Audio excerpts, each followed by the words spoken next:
सुनीता मुंडा का अपराध क्या है? सुनीता मुंडा का अपराध बस यही है कि उसने अपने समाज की आवाज को बुलंदी से कैमरे पर दिखाया। उसने बहुत बुलंदी से इस बात को बताया कि आदिवासी समाज की भावनाओं का सम्मान इस राज्य के अंदर नहीं है। राहुल गांधी संविधान की छोटी सी किताब लेकर भारत यात्रा करते हैं और ये कहते फिरते हैं कि लोकतंत्र खतरे में है, लेकिन शायद वो झारखंड के अपनी ही गठबंधन की सरकार को देख नहीं पाते हैं, जहां संविधान को रस्सी से बांधकर उसके चेहरे में कपड़ा रखकर उसकी हत्या करने की कोशिश की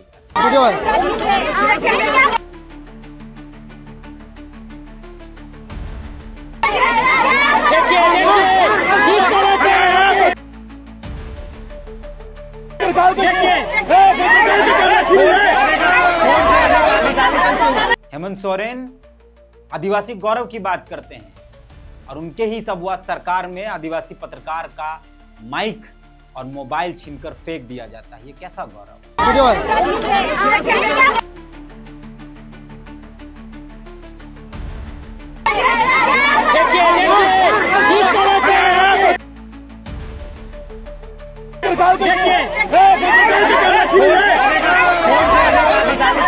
कल्पना सोरेन बात करती हैं महिला सम्मान और अधिकार की।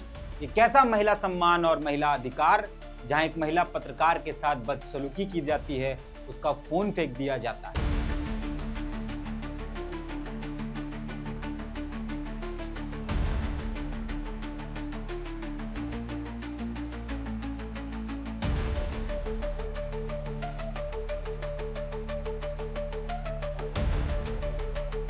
अब सोचिए कि इस राज्य के अंदर चल क्या रहा है।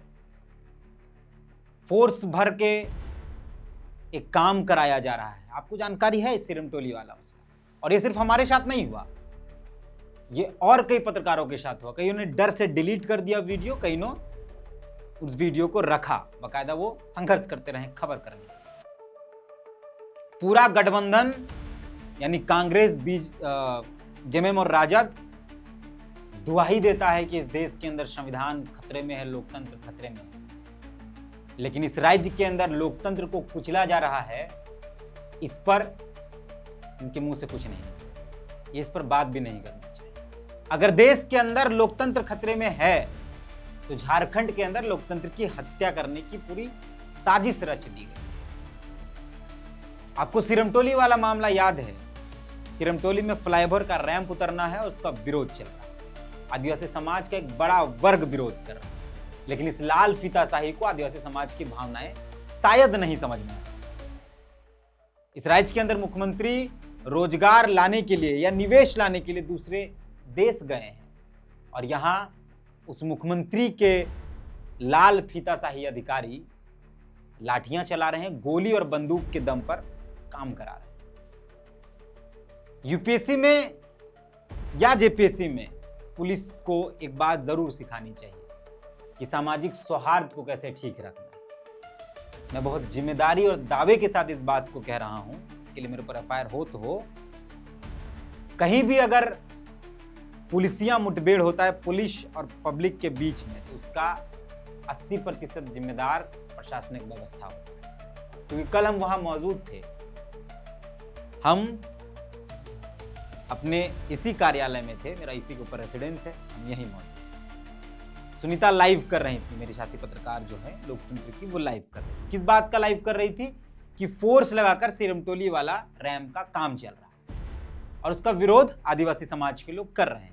उसको बाकायदा वो अपने कैमरे पर दिखा रहे हैं। तभी डोरंडा की थाना प्रभारी दीपिका, शायद उनको पुरस्कार लेने की होड़ जल्दी होगी, शायद वो चाहती होंगी कि किसी पत्रकार को मार देने से, किसी पत्रकार का माइक फेंक देने से, किसी पत्रकार का मोबाइल फेंक देने से शायद उनको पुरस्कार मिले, और इसकी वजह से उन्होंने सुनीता का फोन, आप स्क्रीन पे देखिए, सुनीता का फोन फेंका और माइक छीना।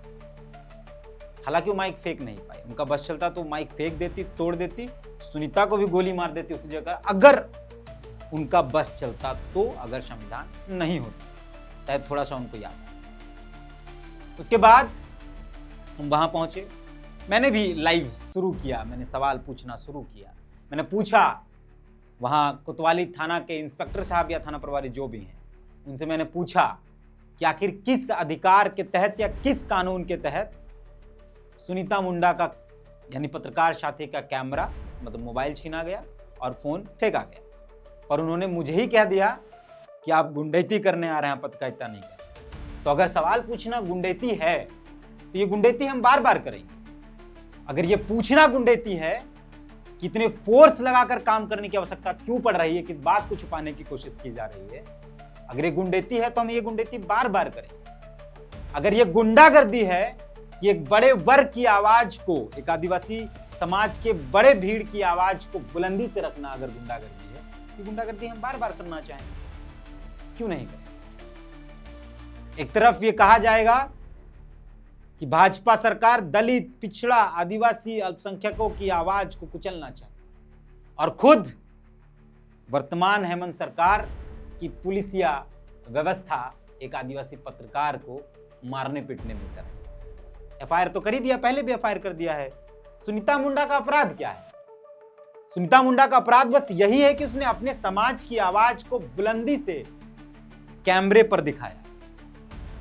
उसने बहुत बुलंदी से इस बात को बताया कि आदिवासी समाज की भावनाओं का सम्मान इस राज्य के अंदर नहीं है। हम ये दावे के साथ कह सकते हैं कि अगर वो मंदिर होता, अगर वो मस्जिद होता, या अगर वो कोई और धर्म का धार्मिक स्थल होता, तो शायद उसके समस्या और उसके समस्या के समाधान के लिए पूरा सिस्टम लगा होता। लेकिन क्योंकि अबुआ सरकार के अधिकारी हैं यहाँ पे, तो उनको आदिवासी समाज का सम्मान नहीं है। मैंने बार बार कहा है इस बात को कि आदिवासियों को आप ऐसे कुछ भी नहीं दे सकते हैं, उनसे बात करके उनका होकर उनको देना पड़ेगा। ये तो वही हाल हो गया जैसे